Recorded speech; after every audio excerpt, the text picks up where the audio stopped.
How to add checkbox in Excel. Make sure to watch this video until the end so you don't make any mistakes. Now, in order for us to get this done, we're going to have to customize our ribbon to add a developer here. So go ahead and right click here, click customize the ribbon, and then we're going to go ahead and click the developer. Just check this one and click OK.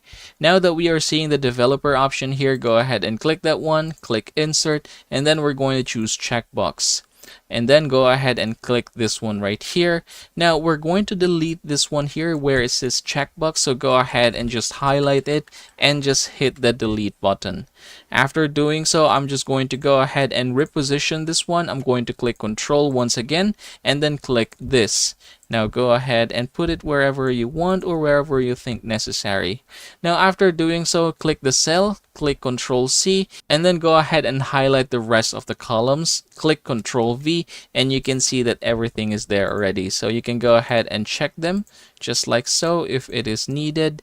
And that is how to add checkbox in Excel.